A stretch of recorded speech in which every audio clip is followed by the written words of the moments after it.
preparava-se para um novo conflito. O que levou a Europa à beira da autodestruição? A Primeira Guerra Mundial e a ascensão do fascismo, neste episódio de A Tradição Ocidental.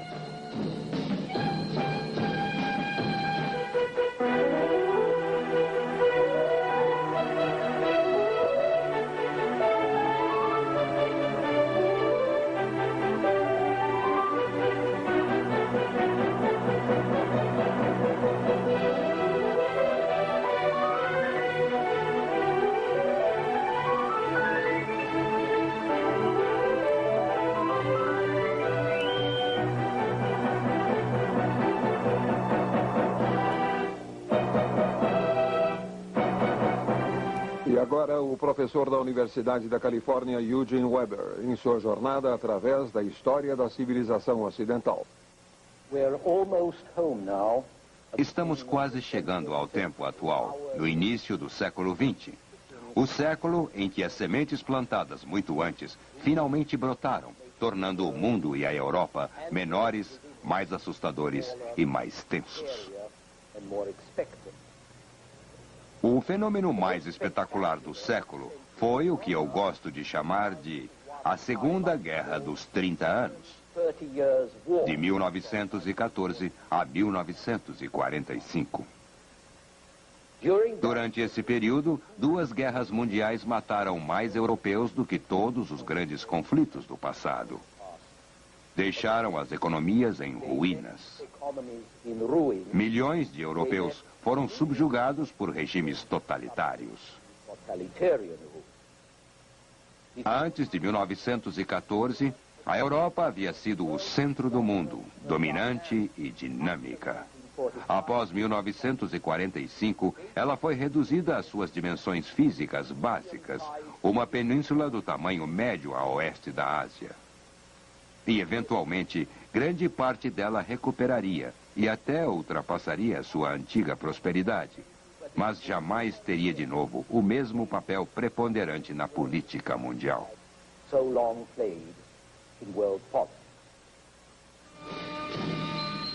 Nos anos que antecederam a Primeira Guerra Mundial, muitas pessoas sentiam que uma catástrofe seria inevitável, mas não podiam imaginar como ela seria. Todos conhecemos momentos como esse, longos momentos de pesadelo, quando sabemos que algo terrível está para acontecer e não há nada que possamos fazer para impedir. Já em 1901, Winston Churchill, então com 27 anos e recém-eleito ao parlamento, declarou à Câmara dos Comuns que uma guerra europeia só poderia terminar em ruína para os vencidos e no deslocamento comercial e exaustão pouco menos fatais para os vitoriosos. Churchill viveu para ver suas previsões serem confirmadas, não uma, mas sim duas vezes.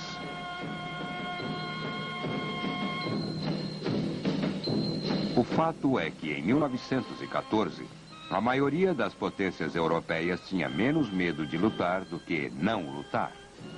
A Alemanha e a Áustria, em especial, sentiram que o equilíbrio do poder estava pendendo para a direção contrária. Assim que ambas iniciaram a guerra, outros países foram atrás, como numa avalanche mortal. Sir Edward Grey, ministro de Relações Exteriores da Inglaterra, um homem sensato e ponderado, admirava o pôr do sol num dia de trabalho quando comentou: "As luzes vão apagar-se em toda a Europa. Não as veremos mais acesas em nossas vidas." Homens sensatos não estavam em grande evidência na época e raramente estão. A guerra foi celebrada nas grandes cidades, Londres, Paris, Berlim. Os jovens aclamaram-na como uma emocionante diversão. O poeta Rupert Brooke agradeceu a um Deus por levá-lo ao lugar certo, à hora certa. Agarrou nossa juventude e arrancou-nos do sono. E assim, a Grande Guerra começou.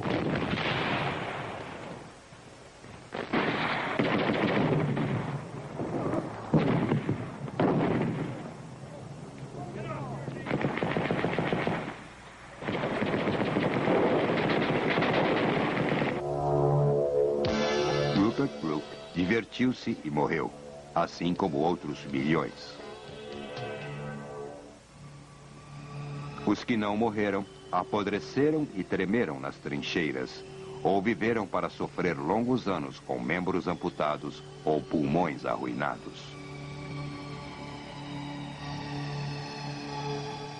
Os principais oponentes, de um lado, eram os ingleses, franceses e russos, acompanhados em 1915 pelos italianos e em 1917 pelos americanos, além de várias outras nações menores. Lutando no outro lado estavam alemães e austríacos, junto com os turcos e búlgaros. Estes estavam em vantagem no início, mas logo a guerra passou a um mortal conflito de desgaste, até que um dos lados estivesse mais faminto e exausto que o outro. A Alemanha aceitou os rígidos termos do armistício no outono de 1918. Todos concordaram que jamais houvera uma guerra como essa e que o mundo não suportaria outra catástrofe similar. Mais de 8 milhões de europeus, quem sabe 10 no total, morreram nos campos de batalha. Os arqui-inimigos, Alemanha e França, perderam cada um pelo menos 16% de suas populações masculinas. E como se isso não fosse o bastante, em 1918 e 19, uma enorme epidemia de gripe alastrou-se através de um mundo frio, faminto e enfraquecido, matando 2 ou 3 vezes mais do que a própria guerra.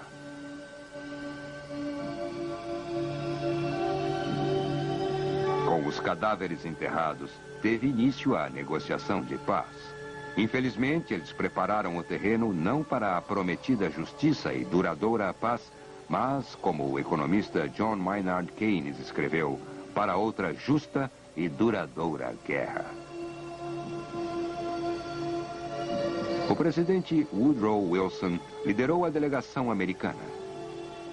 Empréstimos e suprimentos americanos haviam sustentado a França e a Inglaterra durante a guerra, e a intervenção americana finalmente ajudou a vencê-la.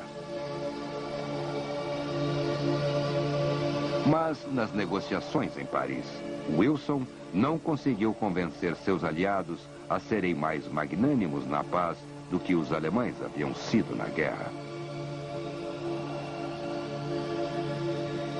Como base para uma paz justa, Wilson delineou os chamados 14 pontos. Clemenceau, o premier francês, comentou sarcasticamente que até Nosso Senhor só precisou de 10 mandamentos.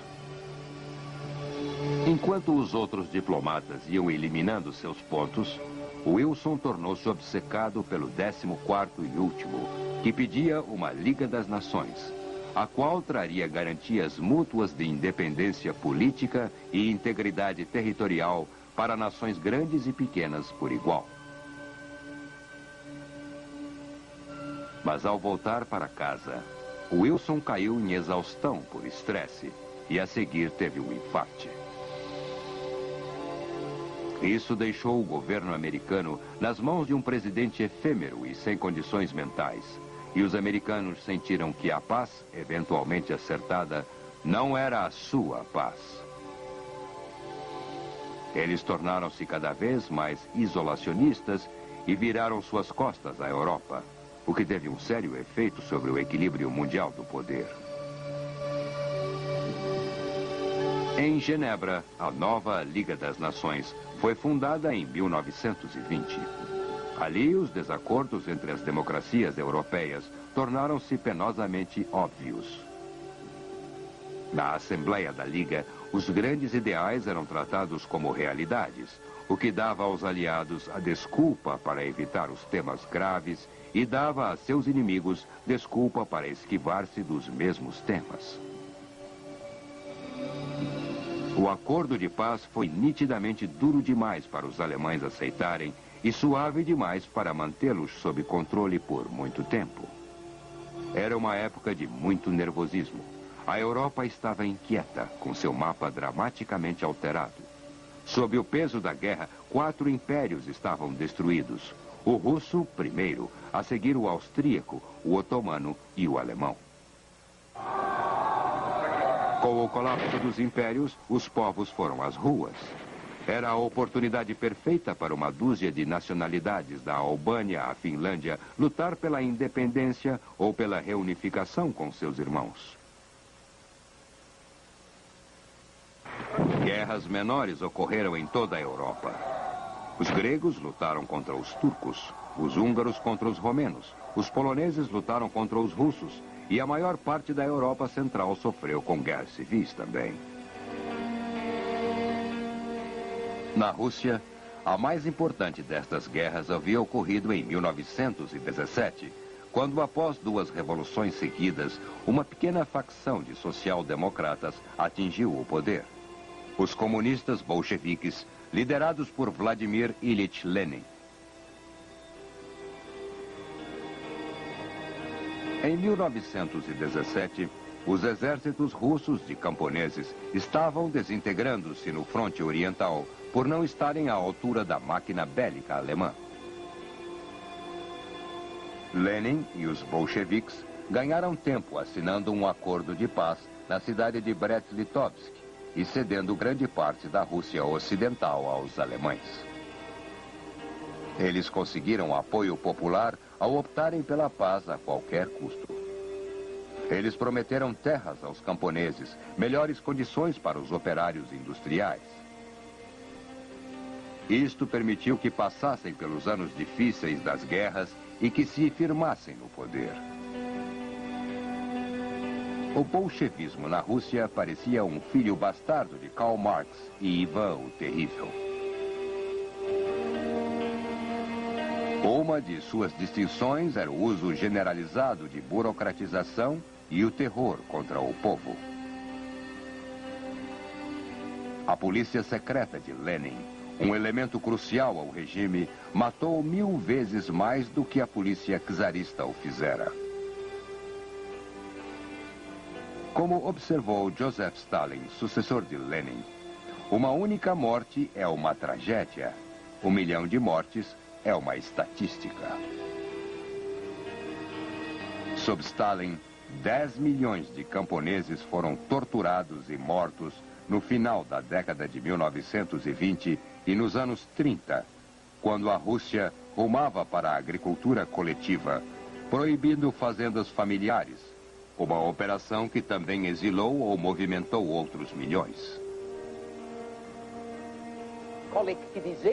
A coletivização foi considerada a maior operação bélica já conduzida por um Estado contra seu próprio povo. Mas esta institucionalização do terror não afetou apenas a Rússia. Comunista ou não, a Rússia é parte da Europa, parte do sistema mundial de poder. E agora que a Rússia estava nas mãos de um grupo hostil ao Ocidente, seus antigos aliados, Inglaterra e França, não podiam mais jogar a Rússia contra os alemães. E quando homens igualmente perturbadores assumiram o poder, primeiro na Itália e a seguir na Alemanha, as democracias sentiram-se ainda mais isoladas. Elas não poderiam dar-se ao luxo de fazer mais inimigos. Vejamos a Itália primeiro. A Itália fora aliada da Inglaterra e França na guerra, mas foi a menos vitoriosa dos vencedores. A guerra deixou uma herança de desordem social, anarquia econômica e amarga frustração. A solução para o país foi uma mistura explosiva, as 2 grandes forças dinâmicas do século XIX, nacionalismo e socialismo. Em 1922, Benito Mussolini, um socialista e veterano de guerra, chegou ao poder através de violência e intimidação.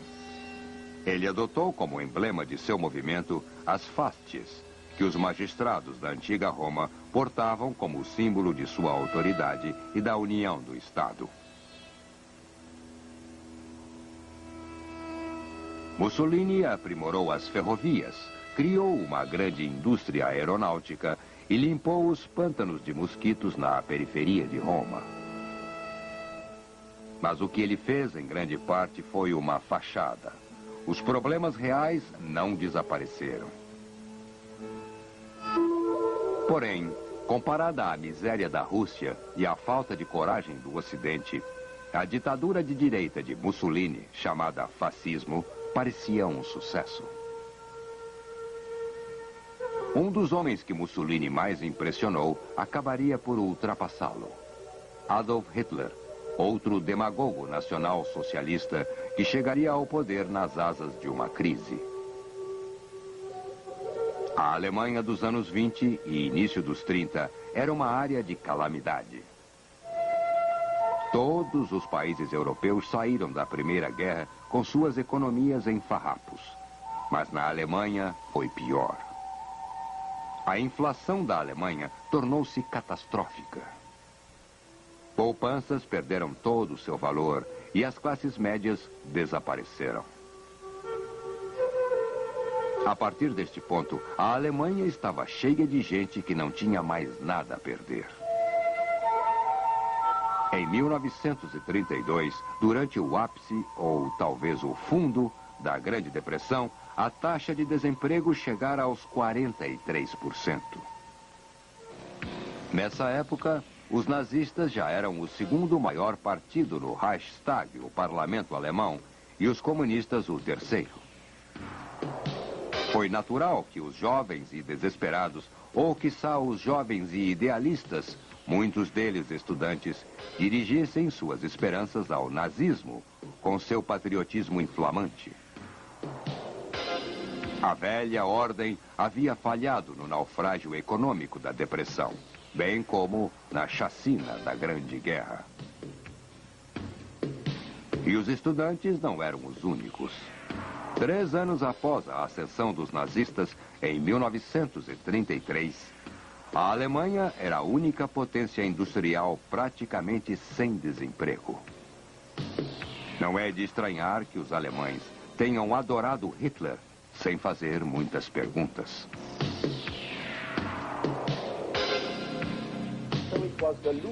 Assim foram os perdedores da Primeira Guerra que dominaram a política das décadas de 20 e 30, enquanto os vencedores não puderam intimidá-los nem apaziguá-los, mesmo tentando as duas coisas.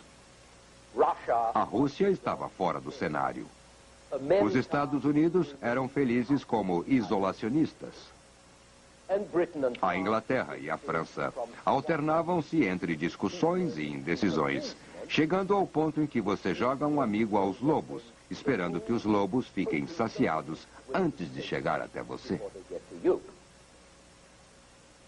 A Inglaterra e a França, então, passaram ao desespero, em grande parte por não decidirem qual seria a solução menos ruim entre diversas soluções terríveis. É fácil culpá-las por retrospecto. Eu fiz isso na época. Mas os seus problemas eram enormes, e o maior destes era que seus cidadãos sentiam que teriam tudo a perder com a agitação do barco, enquanto seus inimigos sentiam que teriam muito a ganhar, agitando-o ainda mais.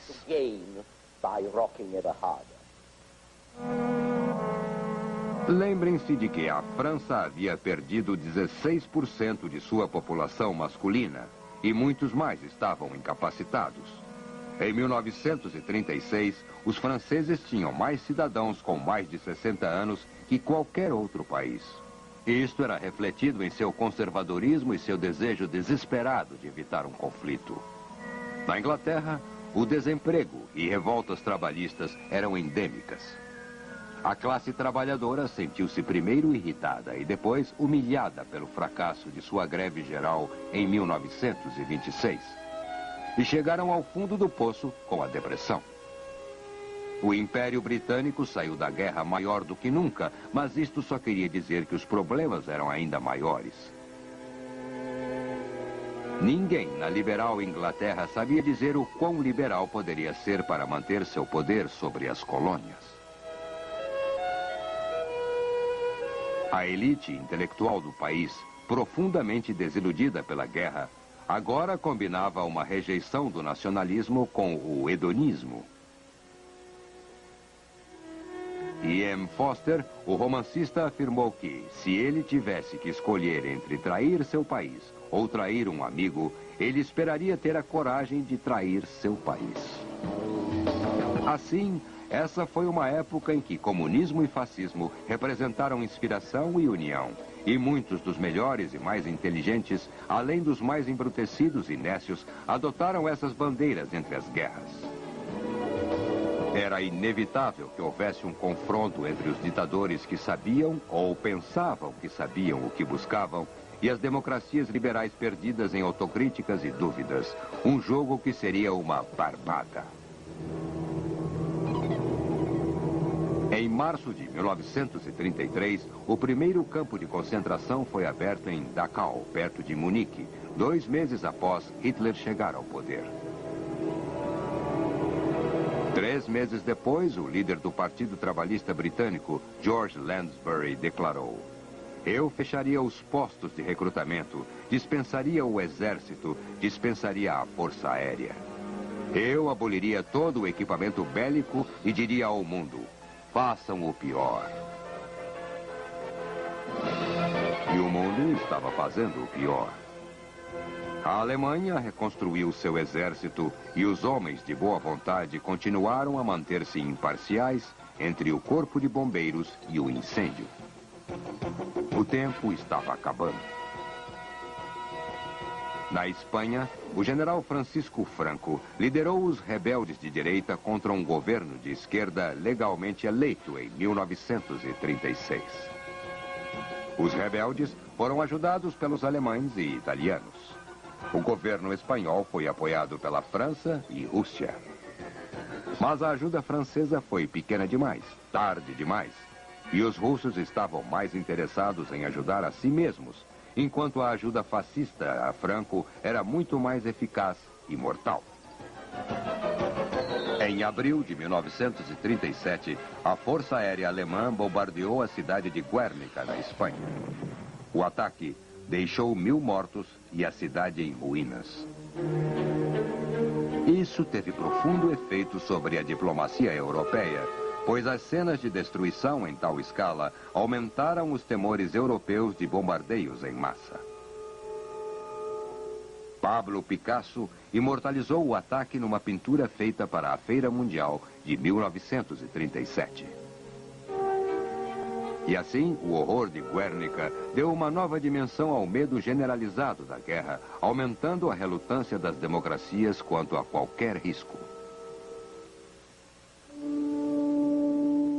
Quando Hitler reocupou ilegalmente a região desmilitarizada às margens do Reno, quando ele anexou ilegalmente a Áustria e percorreu as ruas de Viena em triunfo, o temor da guerra convenceu os aliados a não fazer nada. Em setembro de 1938, Hitler foi ainda mais longe, exigindo parte da Tchecoslováquia. Ele mobilizou seu exército na fronteira tcheca. Neville Chamberlain, então primeiro-ministro, ficou estupefato. É horrível, fantástico e incrível que estejamos cavando trincheiras e testando máscaras de gás aqui, por causa de uma disputa em terras distantes, entre povos que mal conhecemos.